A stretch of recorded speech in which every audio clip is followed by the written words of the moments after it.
Bonjour, dans cette vidéo, nous allons encadrer des nombres décimaux et trouver des valeurs approchées. On commence d'abord par voir ce qu'est encadrer un nombre décimal. Lorsqu'on dit qu'on va encadrer un nombre décimal, c'est qu'on va le placer entre deux autres nombres, un qui est plus petit que lui et un autre qui est plus grand que lui.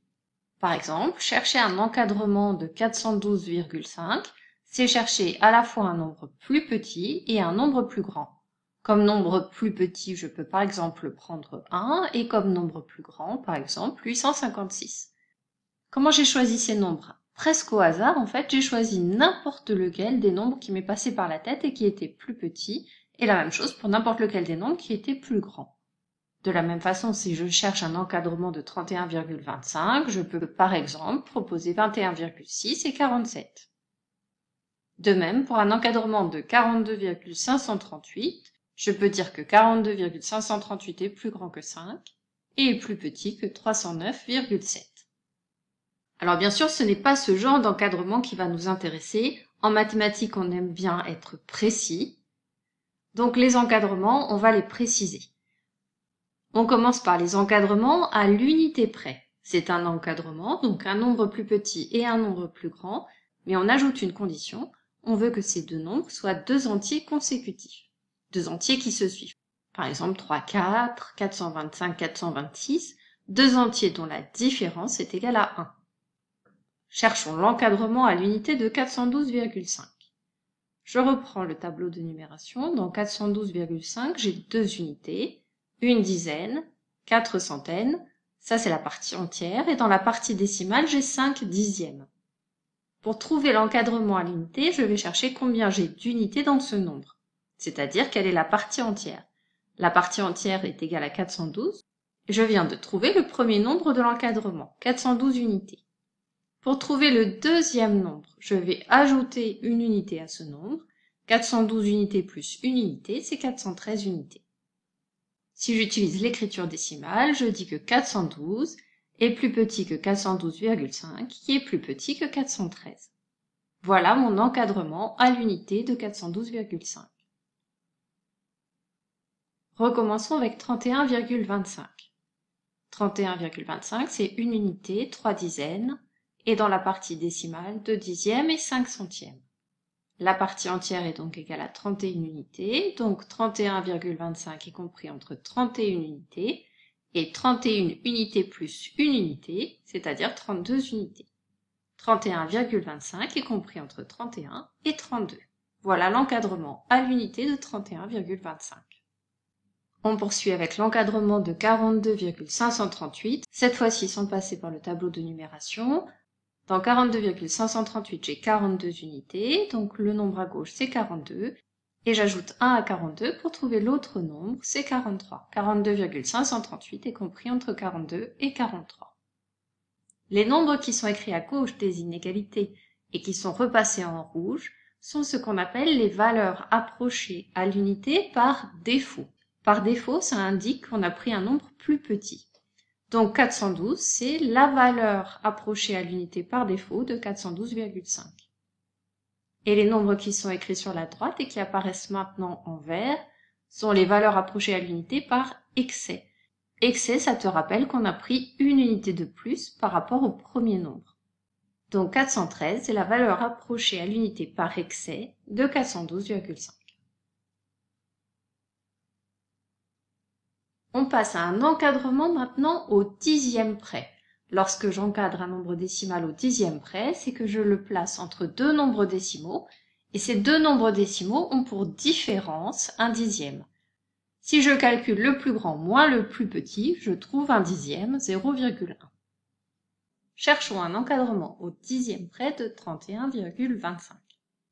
Je reprends mon tableau de numération. Dans ce nombre, j'ai une unité, 3 dizaines, voilà pour la partie entière, et dans la partie décimale, 2 dixièmes et 5 centièmes. Le premier nombre de mon encadrement, c'est le nombre de dixièmes de 31,25. Et dans 31,25, il y a en tout 312 dixièmes. Pour le deuxième nombre de l'encadrement, je vais ajouter un dixième à ce nombre-là. 312 dixièmes plus un dixième, ça fait 313 dixièmes. Maintenant, je vais écrire ces deux nombres en écriture décimale. 312 dixièmes, c'est 31,2. Et 313 dixièmes, c'est 31,3. Voilà l'encadrement au dixième près de 31,25. Faisons la même chose pour 42,538. 42,538, pour la partie entière, j'ai 2 unités et 4 dizaines. Et dans la partie décimale, j'ai 5 dixièmes, 3 centièmes et 8 millièmes. Le nombre de dixièmes dans 42,538 est donc égal à 425 dixièmes. Voilà la première borne de l'intervalle, et pour la deuxième, je vais ajouter un dixième à ce nombre. 425 dixièmes plus un dixième, c'est égal à 426 dixièmes. En écriture décimale, 425 dixièmes, c'est 42,5, et 426 dixièmes, c'est 42,6.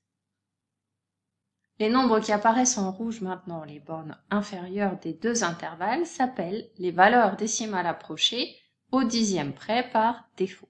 Donc 31,2, c'est la valeur approchée au dixième par défaut de 31,25. Et si je m'intéresse à l'autre côté, les deux nombres qui apparaissent en vert maintenant, ce sont les valeurs approchées au dixième près par excès. Donc 31,3, c'est la valeur approchée au dixième près par excès de 31,25. Un dernier type d'encadrement pour que tu comprennes bien comment ça fonctionne, après tu seras capable toi-même d'encadrer au millième, au 10 millième, etc. Si je cherche un encadrement au centième près, c'est que je cherche un encadrement entre deux décimaux qui ont pour différence un centième. Si je calcule le plus grand moins le plus petit, je trouve un centième, c'est-à-dire 0,01. Pour encadrer 45,538 au centième près, j'ai dans ce nombre 5 unités et 4 dizaines, donc 45 unités pour la partie entière, et pour la partie décimale, 5 dixièmes, 3 centièmes et 8 millièmes. Je cherche combien j'ai de centièmes dans ce nombre. J'en ai 4553. C'est le plus petit nombre de mon inégalité, et si j'ajoute un centième, je trouve le deuxième nombre de l'inégalité. Donc voilà l'encadrement au centième près, on peut l'écrire en écriture décimale.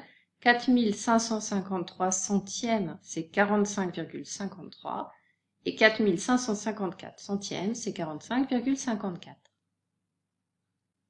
45,53 est la valeur approchée au centième par défaut de 45,538, et 45,54 est la valeur approchée au centième par excès de 45,538.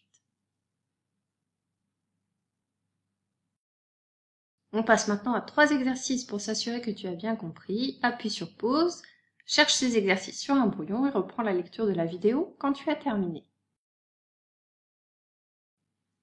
On corrige. Pour l'exercice numéro 1, je cherche un encadrement à l'unité.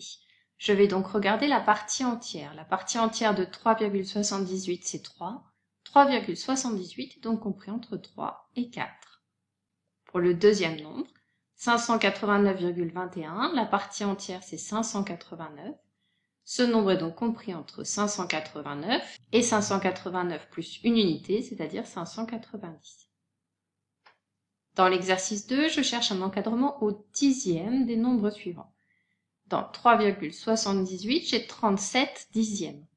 3,78 est donc compris entre 37 et 38 dixièmes, c'est-à-dire entre 3,7 et 3,8. Dans 589,21, j'ai 5892 dixièmes. Donc ce nombre est compris entre 5892 dixièmes et 5893 dixièmes, c'est-à-dire 589,2 et 589,3.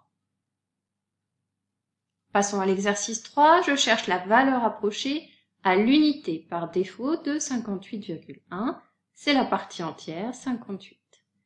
La valeur approchée à l'unité par excès de 58,1, c'est la partie entière plus une unité, 58 plus 1, c'est 59.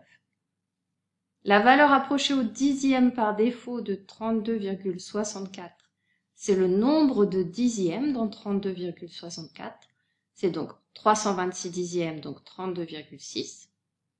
La valeur approchée au dixième par excès de 32,64, c'est le nombre de dixièmes de 32,64 plus un dixième, c'est donc 327 dixièmes. c'est-à-dire 32,7. La valeur approchée au centième par défaut de 124,526, c'est le nombre de centièmes de 124,526. Dans 124,526, c'est 12 452 centièmes, c'est-à-dire 124,52. Et la valeur approchée au centième par excès de 124,526, c'est le nombre de centièmes plus 1 centième, c'est donc 124,53. Cette vidéo sur les encadrements et les valeurs approchées est maintenant terminée. C'est une notion un petit peu compliquée, donc je te conseille de t'entraîner encore sur des exercices pour bien la maîtriser. À bientôt pour une prochaine vidéo.